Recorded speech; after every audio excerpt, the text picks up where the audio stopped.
Mga kaibigan, kanina ho natunghin natin ng halos walang pagbabago sa health center ng Barangay Old Balara. Kung tutuusin ho, mas lalo pang dumami ang mga taong lumalapit sa health center at lalong hindi kaya i-accommodate ito ang mga residente sa lugar.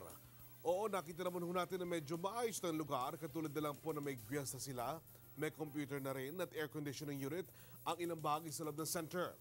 Pero hindi kasi yun ang major request ng mga tao kundi ang mapalaking lugar. At yung pong ipinangako ng pamahalaan ng Quezon City noon, palalakihin umano nilang lugar. Pero ito hindi na isa katuparan. Nakita natin lahat kanina na maliit pa rin ang pwesto at ang napakaraming residente na kailangan ng assistance ay nagsisiksikan. Ang iba nga nakapila doon na naghihintay sa katabing covered court.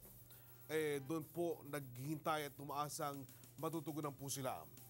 Ganun na ho kalala ang sitwasyon at matindi na talaga pangangailangan na matayuan ng mas malaki at maayos na health center na sasapat sa pangangailangan ng mga residente ng Barangay Old Balara. Tignan naman natin ang tugon ng lungsod ng Quezon. Oktubre ng nakaraang taon nang maghain ng resolusyon ang Barangay Old Balara sa lokal na pamahalaan ng Quezon City para mabigyan ng bago at mas malaking health center ang kanilang barangay. Inirekomenda nilang maaring gawing bagong health center ang isang ipinagbibiling bahay at lupa sa Villa Beatriz. Makalipas ang mahigit kalahating taon, inalam ng responde kung ano na ang ginawang hakbang ng city government sa kahilingang ito ng mga taga-barangay Old Balara. Nakausap namin ang Quezon City Health Officer na si Dr. Antonieta Inumerable at sinabi nito sa amin na tuloy ang pakikipag-ugnayan ng lokal na pamahalaan kay Barangay Old Balara Chairman Beda Torrecampo kaugnay ng kanilang kahilingan. Sa katunayan aniya, noong May 8, 2012 ay nagpalabas na ng rekomendasyon ang Quezon City Planning and Development Office sa pangunguna ni Ginoong Tomasito Cruz kaugnay ng hinihiling na bagong health center para sa Barangay Old Balara.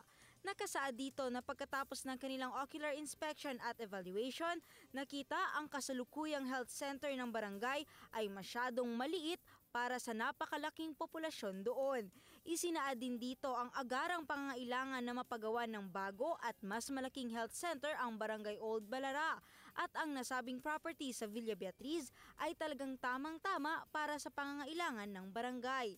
Ang Quezon City Government ay ginagawa ang lahat ng paraan para mabili ang isang lote at makapagpatayo ng isang mas malaking health center para sa Old Balara.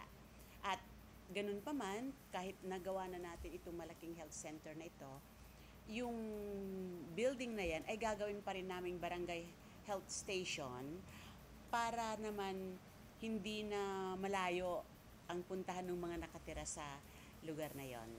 Sinabi rin nito na nagpapunta siya ng mga tauhan ng City Engineering Office sa Barangay Old Balara Health Center para alamin kung ano pa ang immediate needs nila hanggat hindi pa sila napapagawa ng bagong health center. Pinayuhan din kami ng City Health Officer na makipag-ugnayan sa City Planning and Development Office para humingi ng update sa ginagawang pagkikipag-ugnayan nito sa Barangay Old Balara at sa may-ari ng nasabing property.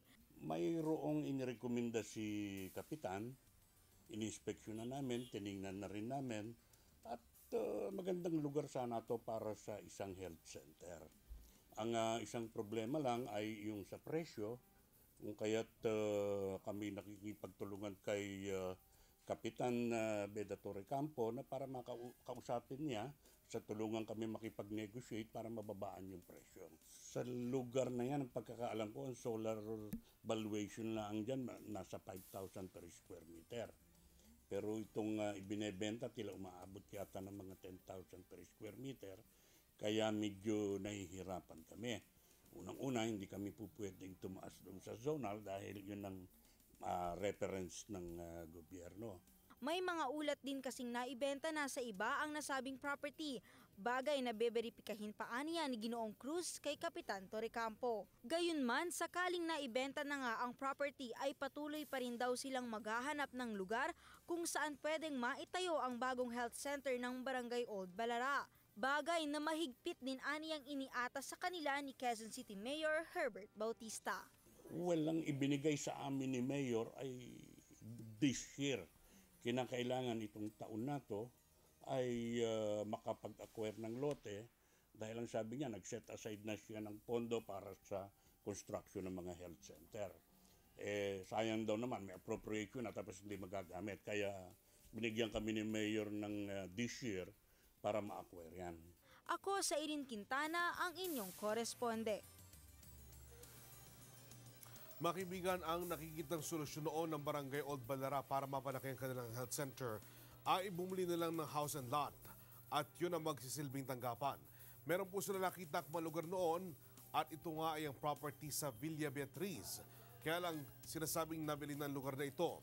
Ang lugar na ito pa naman mga kaibigan, sana magiging lutas sa problema ng mga taga-Barangay Old Balara. Kaya lang malungkot na kinumpirma ni Barangay Chairman Benato Recampo na nabili na nga ng sabing property at natagalan niya ang transaksyon sa pagitan ng lokal na pamahalaan at ng may-ari ng bahay at lupa dahil hindi magkasundo sa presyo ang dalawang partido.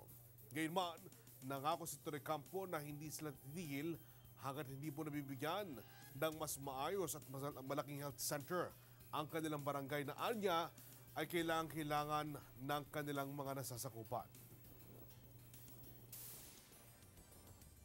We found out na talagang naibenta na nung may-ari. So, certain attorney daw po yung nakabili. So, nalungkot po kami. Tinawagan po ako ng one of the official from city planning. Ina-advise po nila tayo na maghanap tayo ng panibagong lugar na paglalagyan ng health center. So, ayun po yung malaking problema na kinakaharap ng Barangay Matandang Balara ngayon. Sana napakaganda, very strategic. Kaya lang, the city government itself cannot command the legitimate owner pagdating dun sa presyo ng lupa at sila pa rin yung nasusunod. But ayon sa batas, kung bibili ang city government, ay naaayon sa zoning value. Umasa po kayo na hindi po titigil ang barangay council sa pangunguna po ng inyong lingkod na maghanap ng alternatibong lugar na makakapagpatayo dahil hindi naman umaatras ang city government sa pagtulong sa mamamayan ng Barangay Matandang Balara.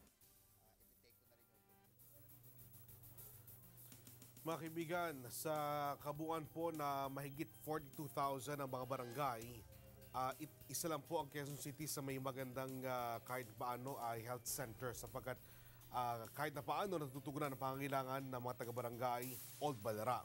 Kaya lang ho, sa panahon ngayon, medyo nagigipit po sila sa panahon at sa lugar sapagkat hindi na po yatakma ang kanilang pwesto sa napakaliit na health center kumpara po sa inaasahan na mas malaking lugar. Kaya lang po, may nabili na po sila noon, tinitignan na bibilhin pero may nauna na. Kaya umaasa po sana ang mga taga-Lungsod Quezon, partikular na ang mga taga-barangay Old Balara na sisikapin po ng kanilang barangay na makakuha ng mas mainam na lugar para po sa kanilang bagong health center. Magbabalik po kami.